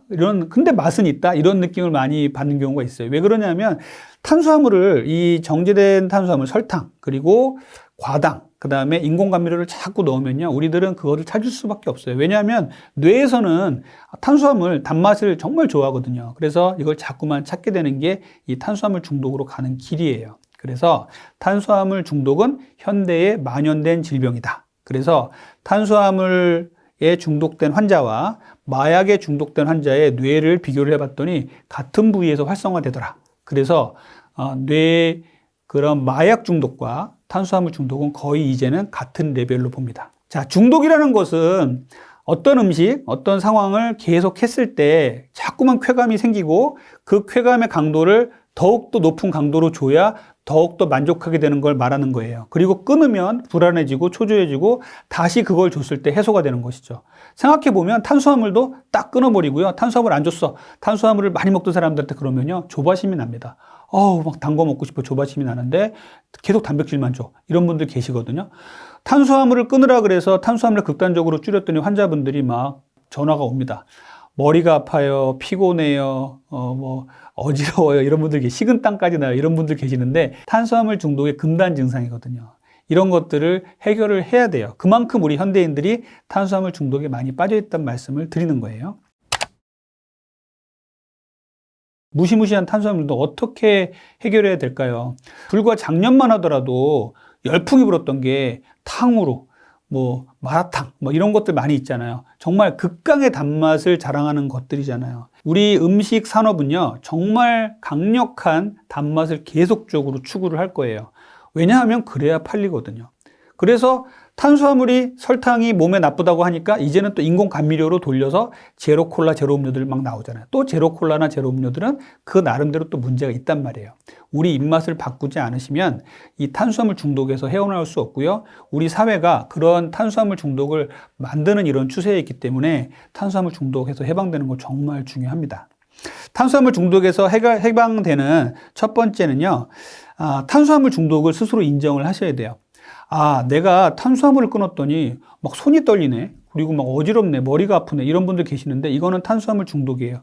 금단 증상이거든요. 그러면 내가 정말 탄수화물 중독이 심했구나. 이제부터라도 건강한 식습관을 가져야겠다라는 신호로 받아들이셔야 돼요. 먼저 인정하는 태도가 중요하고요. 두 번째는요, 간식을 잘 이용하자는 거예요. 우리 몸은요, 참 신기한 게 반응성 저혈당 상태에서 막 탄수화물에 땡길 때 앞에서 말씀드린 그릭 요거트라든지 치즈라든지 땅콩 버터 같은 거, 설탕이 거의 안 들어가는 것들을 먹잖아요. 그럼 그게 해소가 됩니다. 탄수화물 중독이 이렇게 재밌어요. 그래서 탄수화물을 안 먹었는데도 탄수화물 중독이 해소가 됩니다. 그것은 바로 탄수화물 중독이 뇌에서 만드는 약간 가짜 식욕하고 연관이 많다는 것이에요. 그래서 간식을 잘 이용하셔야 됩니다. 그래서 저는 항상 추천드리는 게 무가당 두유라든지 그리고 앞에서 말씀드린 스트링 치즈 같은 것도 꼭 갖고 다니세요. 견과류도 괜찮습니다. 갖고 다니시다가 갑자기 내가 먼 길을 여행을 하게 됐어요. 그런데 음식을 못 먹을 상황이 된 거예요. 갑작스럽게 저혈당 같은 증상이 온단 말이에요. 막 허기도 지고 배도 고픈데 먹을 게 없는데 막 식은땀이 나요. 이럴 때는 이렇게 간식을 잘 준비해 놨다가 드시는 현명한 방법을 이용하시길 바랍니다. 그리고 세 번째는 물이에요. 우리 뇌는요, 참 간사합니다. 그래서 뇌에서 물이 부족하다는 신호를 어떻게 내리냐면은, 야, 주인아, 뭐 좀 먹어. 탄수화물이건 뭐 좀 먹으란 말이야. 물이 부족하다고. 그러면 우리는 물을 찾는 게 아니라 여기저기 액상과당이라든지 과자라든지 이런 걸 먹고서 그게 해소가 됐다고 생각을 해요. 뇌에서는 탈수가 느끼는 것을 뭐를 먹으라는 신호로 떨어뜨려 줄 수가 있어요. 그래서 식욕이 갑자기 느껴진다면 시원한 물을 한 잔 쭉 마셔보십시오. 그리고서 식욕이 사라진다면 이건 가짜 식욕이에요. 탄수화물 중독도 똑같습니다. 그래서 물을 충분히 드시라는 말씀을 드리고요. 네 번째는요, 간헐적 단식을 무리하게 한다고 했을 때 이런 탄수화물 중독 증상을 더 악화시키는 경우가 상당히 많아요. 탄수화물에 중독된 사람들은요, 두 끼를 딱 끝난 다음에 엄청나게 먹는 사람들이 있어요. 이러면 안 돼요. 이러느니 차라리 세 끼를 먹는 게 낫습니다. 그래서 탄수화물 중독이 심한 사람들은 저는 세 끼를 드시라고 말씀을 드려요. 그래서 아침, 점심, 저녁에 탄수화물은 아주 좋은 통곡류 위주로 드시고 단백질과 지방, 채소 위주로 충분히 드시라고 말씀을 드립니다.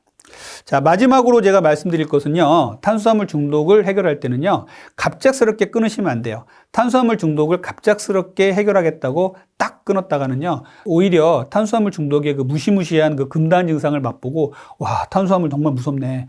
먹어줘야겠어. 이렇게 생각하고서 계속 먹는 분들이 많아요. 탄수화물 중독은요, 점점 끊어 나가셔야 돼요. 그래서 내가 10을 먹었다면 다음 날은 9, 그 다음 8 이렇게 해서 점점 줄여 나가셔야 됩니다. 저도 탄수화물을 예전엔 정말 많이 먹었었는데 요즘은 제가 천천히 줄여가지고 거의 1, 2 정도의 수준에서만 탄수화물을 통곡류로 아주 좋은 탄수화물 위주로 먹고 있어요. 그래서 탄수화물은 이렇게 천천히 끊는다라고 생각해 주시면 좋겠습니다. 간헐적 단식 했더니 이런 것들이 나빠졌더라. 질병에 걸렸다더라. 이런 것들이 나와요. 그 논문들을 이렇게 쭉 보면요. 제대로 된 간헐적 단식을 한 게 아니고요. 식사 허용 시간에 아무거나 막 먹게 한 거예요. 자기가 먹고 싶은 음식을 16시간 금식 후에 막 튀김을 먹고 술을 먹고 이런 분들이 계셨어요. 이런 분들 다 망했습니다. 이렇게 하시면 안 돼요. 자, 간헐적 단식 얘기 참 많이 들으셨죠? 누구나 알고 있지만 누구도 잘 알지 못하는 간헐적 단식. 그런 얘기를 저는 가끔 합니다. 왜냐하면 간헐적 단식을 제대로 알고 실천하는 사람이 별로 많지가 않아요. 제가 제 유튜브에서 간헐적 단식 얘기를 정말 많이 말씀을 드리는데 환자분들이 와서 나는 간헐적 단식을 잘 하고 있어요 해가지고 하나하나 짚어가면서 말씀을 나누다 보면 간헐적 단식을 제대로 이해를 못하신 분들이 너무 많습니다. 자, 오늘 간헐적 단식에 대한 내용 엑기스만 뽑아서 말씀드릴게요. 간헐적 단식이 나오게 된 배경에 대해서 말씀을 드릴게요. 우리 옛날의 선조들은요, 원시인들을 한번 생각해 보면요, 음식이 있을 때는 먹었다가, 음식이 없을 때는 쫄쫄 굶었다가, 이런 것들을 거의 밥 먹듯이 했습니다. 그리고 밤에는 불이 없으니까 자고, 낮에는 일어나서 일을 하고 또 밥을 먹었죠. 이런 생활을 쭉 하다가 산업화가 되고 식량 혁명이 일어나고, 그 다음에 우리가 전기가 들어오고 이렇게 우리 야경이 밝아지고 하면서 밤문화가 막 발전했단 말이에요. 그러면 우리 현대인들은 어때요? 밤에도 먹고 낮에도 먹고 아무 때나 먹는단 말이죠. 이러다 보니까 우리의 대사가 완전히 다 깨져버린 거예요. 그래서 우리 손에는 휴대폰이 들려 있잖아요. 그러면은 밤에 언제든지 휴대폰만 누르면 음식물이 배달이 되어 오고 밤에 자다가 깨어나서 먹는 사람도 있을 정도로 이렇게 문화가 바뀌었습니다. 그러다 보니까 우리가 점점 더 살이 찌는 몸이 되고 건강이 나빠지는 몸이 되는 것이고요. 건강 그리고 다이어트를 잘 하기 위해서 옛날의 습관으로 돌아가자, 본연의 모습으로 돌아가자고 나온 것이 간헐적 단식이에요. 간헐적 단식은 크게 두 가지 이론을 근간으로 하고 있습니다. 한 가지 이론은 자가포식이라는 이론이고요. 한 가지 이론은 생체시계라는 이론이에요. 자가포식 이론은 뭐냐면요. 세포를 굶기니까 세포가 점점 젊어지다는 겁니다. 세포가 기아에 시달리다 보니까 세포 수준에서 젊은 세포가 늙은 세포를 잡아먹고 스스로 방을 청소한다는 거예요. 그래서 이렇게 노화와 항노화죠. 노화를 예방하고 건강해질 수 있는 비결로서 이렇게 금식에 대한 얘기들이 나온 것이고요. 또 하나는 생체시계론은 뭐냐면요. 우리가 낮에 우리의 몸의 생체시계는 크게 두 가지가 있어요. 중추에 있는 시계는요, 눈과 뇌입니다. 얘는 해가 뜨면 낮으로 인식하고 해가 지면 밤으로 인식하고요. 말초에 있는 시계는요, 위장이에요. 음식이 들어오면 낮으로 인식하고 음식이 안 들어오면 밤으로 인식합니다. 이게 예전엔 딱딱 맞았어요. 밤에는 어두우니까 먹는 걸 멈추고 자고 해가 뜨면 나가서 일을 하면서 먹었단 말이죠. 근데 요즘에 이게 완전히 뒤바뀌었죠. 밤에도 밝고. 그러니까 밤인지 낮인지 우리의 중추시계는 헷갈리기 시작한 거고요. 밤에도 먹고 낮에도 먹으니까 이게 낮인지 밤인지 모르는 겁니다. 그래서 이렇게 엉망이 되다 보니까 우리 몸이 살이 찌고 건강이 악화되더라 해서 나온 게 생체시계 이론이고요. 생체시계 이론은 밤에는 먹는 것을 멈추고 자고 해가 뜨면은 일을 하고 먹자. 이것을 중추시계와 말초시계를 맞추자, 싱크로나이즈 시키자고 나온 것이 바로 생체시계 이론입니다. 그래서 이렇게 크게 두 가지 이론은 둘 다 노벨상을 받았어요. 이 두 가지 이론을 접목해서 나온 것이 간헐적 단식이에요. 그래 좋다. 단식의 효과는 분명히 알겠고 좋다는 걸 알겠는데 어떻게 바쁜 현대인이 어떻게 단식을 하겠냐. 단식원에 가서 3, 4일 굶겠느냐. 그래서 나온 것이 하루 중에도 단식을 모방한 다이어트를 하자는 것입니다. FMD라고 그래요. 단식 모방 다이어트. 그래서 하루 중에도 일정 시간은 굶고 일정 시간은 먹는 시간을 갖자라고 나온 것이 간헐적 단식이에요. 그래서 하루 중에도 우리가 뭐 12대 10이다 그러면 12시간은 먹고 12시간은 완전히 굶는 거고요. 16대 8이다 그러면은 16시간은 굶고 8시간은 먹는 것이죠. 보통 12대 10이 간헐적 단식, 12시간 굶을 때부터 지방이 타기 시작합니다. 그래서 기본은 12대 10이고요. 더 내가 정말 잘할 수 있다 그러면 16대 8입니다. 그래서 16시간은 굶고 8시간은 밥을 먹자. 보통 8시간 밥을 먹으면 2끼 정도 먹게 되니까 이 2끼에 아주 양질의 음식을 잘 드셔야 됩니다. 그래서 이렇게 했더니 수명도 늘어나고 다이어트도 잘 되고 온갖 질환들이 좋아졌더라라고 나온 것들이 이제 최근의 연구고요. 이렇게 간헐적 단식의 연구를 쭉 하다 보니까 좋은 것들이 많이 나왔는데 최근 연구를 보면 간헐적 단식 했더니 이런 것들이 나빠졌더라. 질병에 걸렸다더라. 이런 것들이 나와요. 그 논문들을 이렇게 쭉 보면요. 제대로 된 간헐적 단식을 한 게 아니고요. 식사 허용 시간에 아무거나 막 먹게 한 거예요. 자, 우리가 12시간, 16시간을 굶고서요. 첫 끼를 딱 시작하는 시간에 정말 몸에 안 좋은 삼겹살을 먹고 자기가 먹고 싶은 튀김을 먹었다고 한번 생각해 봅시다. 그게 과연 건강해질까요? 그건 아니라는 거죠. 우리가 건강한 식사를 간헐적 단식 시간에도 먹어야 한다는 것이 가장 중점적인 내용이 되겠어요. 그래서 간헐적 단식은 저는 정말 저희 병원에 오시는 모든 환자분들께 다 권유를 드립니다. 언제 자고 언제 일어나는지 보고 식사 시간은 언제부터 언제까지입니다라고 환자분의 생활하고 맞춰서 정해드리거든요. 그러면요, 몇 주 지나서 환자분들이 그 생활에 적응을 하시고 살도 빠지고 건강도 좋아지는 걸 많이 보고 있어요. 그래서 간헐적 단식은 정말 좋은, 대사에도 좋고 건강에도 좋고 다이어트도 좋은 방법이다라고 저는 말씀드립니다. 자, 간헐적 단식을 이용해서 살을 빼시고 건강을 되찾으시는 분들이 정말 많으세요. 그래서 간헐적 단식은 저는 적극 추천드리는 건데, 간헐적 단식에서 그 환자분들께서 너무 배가 고픈데 나는 16대 8을 계속 해야 될까요? 이렇게 물어보시는 분이 계세요. 그러면요, 16대 8을 하지 마시고요, 14대 10으로 하셔야 됩니다.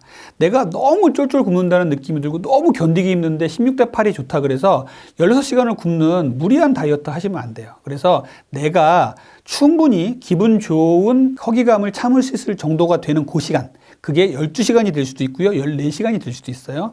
그 시간을 맞춰서 내가 하시면 돼요. 그게 아주 잘 되면은요, 16대 8, 또 아주 좋게는 뭐 5대 2라 그래가지고 5일은 먹고 이틀은 굶는 이런 다이어트 하시는 분도 계신데, 저는 개인적으로 16대 8 이상의 간헐적 단식을 하시는 분들은요, 인간의 경지를 뛰어넘으신 분이다라고 말씀을 드립니다. 거의 신의 경지에 이르신 분이에요. 정말 간헐적 단식을 잘 하시는 분들. 그리고 그 나머지 끼니에 정말 잘 챙겨 드시는 분들. 나머지 끼니에 적게 드시면 어떻게 되냐면요, 근육이 빠져요. 그래서 간헐적 단식은 정말로 칼로리와 영양분을 정말 잘 챙겨 드셔야 된다는 말씀을 다시 한번 드리고요. 간헐적 단식을 하시면서 포만감 충분히 느끼시게 식사를 하십시오. 아주 충분한 포만감을 느끼게 식사를 하시고요. 또 하나는 내가 참을 수 있을 정도의 그 공복 시간을 지키셔야지 절대로 무리하지 않으시길 바랍니다. 저는 처음에 다이어트 클리닉에 찾아오신 분들에게는 무조건 12대 12부터 시작하시라고 말씀드려요. 12시간 굶는 거예요. 생각해보면 아침에 일어나서 7시에 아침밥을 먹고 저녁에 7시에 저녁밥을 먹고 그 뒤로는 아무것도 안 먹는 거거든요. 그런데 일반 사람들은 하기 쉬울지 몰라도 정말 비만해서 오신 분들은 식습관이 엉망이 돼버렸기 때문에 그거 하라 그래도 못해요. 저녁에 회식 많고요, 저녁에 야식 땡기시는 분들 그거 못한단 말이에요. 그래서 12대 12부터 시작을 하십시오. 12대 12만 성공을 해도 정말 잘하신 거예요. 그 12대 12의 공복 시간에는요, 물 외에는 절대 아무것도 먹지 않는다 생각을 해주시고요. 나머지 3끼 먹는 시간에 양질의 식사를 잘 챙겨 주십시오. 그러면 대사가 서서히 돌아오면서 건강해질 수 있고 다이어트도 잘 될 수 있습니다. 난 12시에 단식 시간이 딱 끝나고 식사를 처음 시작하는 첫 끼 식사가 됐어요. 5, 4, 3, 2, 1, 땡! 하자마자 내가 좋아하는 음식을 딱 먹자. 엄청나게 혈당 스파이크가 올라갑니다. 지금 우리 중노년 몸을 보면요, 대사 유연성이 뚝 떨어진 거예요. 탄수화물이 떨어졌는데도 지방을 에너지원으로 못 꺼내 쓰는 거예요. 그러면 어떻게 되냐면요, 배가 고픈 상황, 탄수화물이 떨어진 상황에서는요, 우리 몸에 지방 대사가 일어나서 우리 몸에 탄수화물을 채워주고 우리 몸이 정상으로 돌아가게 해주면 되는 건데, 우리는 그 대사가 떨어져 있기 때문에 자꾸만 탄수화물을 찾아 먹는 겁니다. 간헐적 단식에 있어서 4가지 원칙을 좀 말씀드릴게요. 첫 번째는요, 자신의 상황에 맞게 하라는 말씀을 드려요.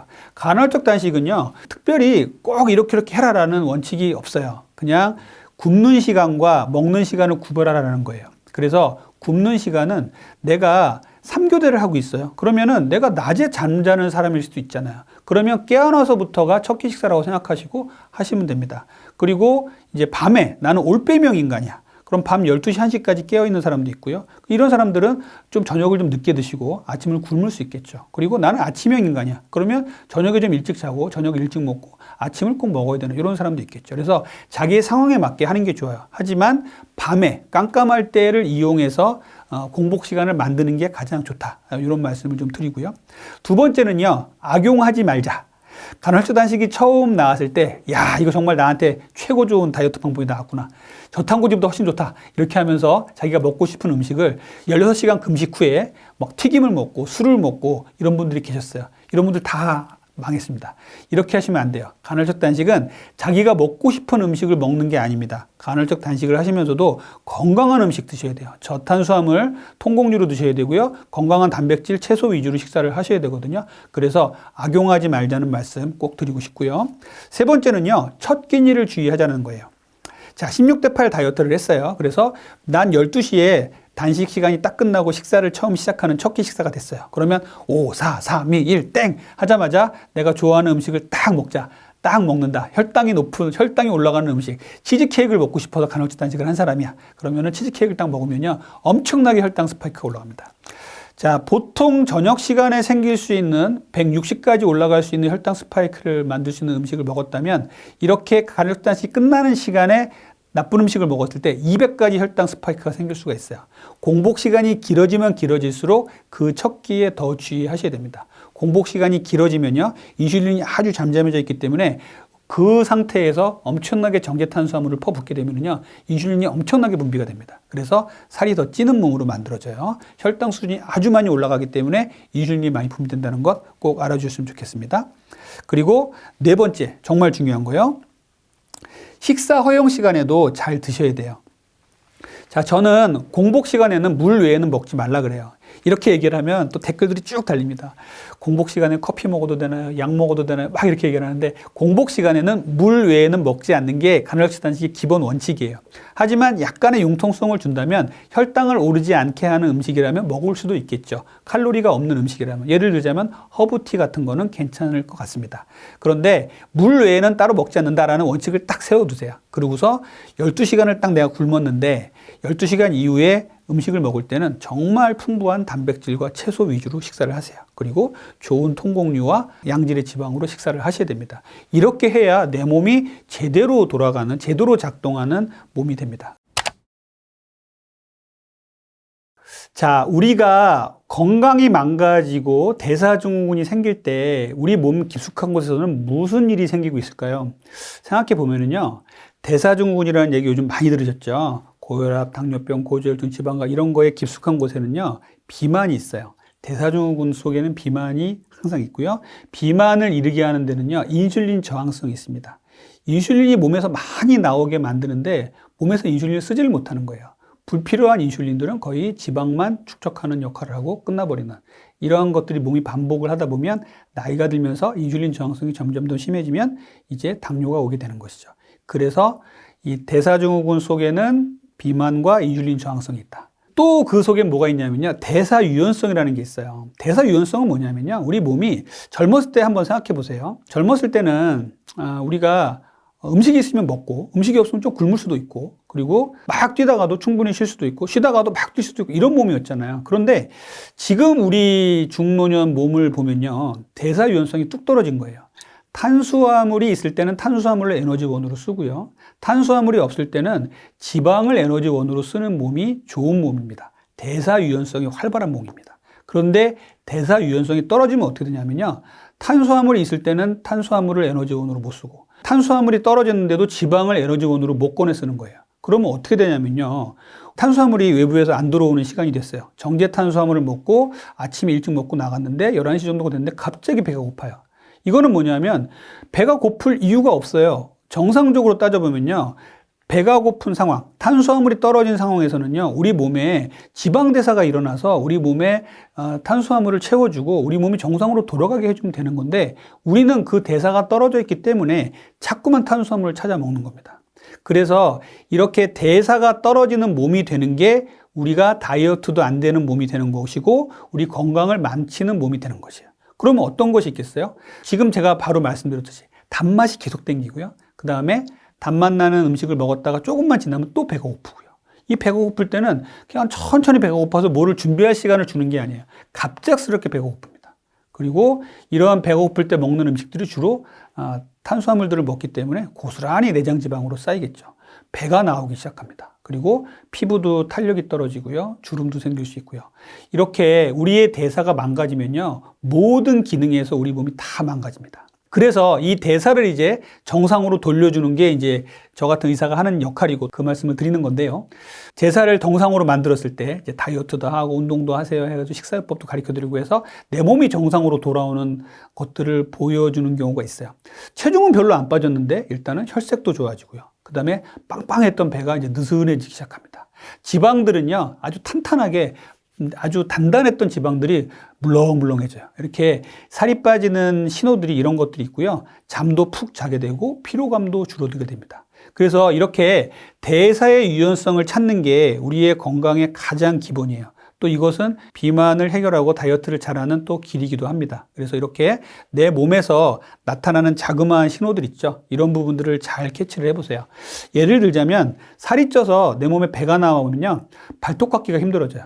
막 숨이 찹니다. 그래서 임산부처럼 자기 발톱 못 깎는 사람들도 있어요. 다른 사람 못 깎아달라는 사람도 있는데, 이렇게 그랬던 사람들이 살이 빠지면은요, 발톱 깎기가 편해져요.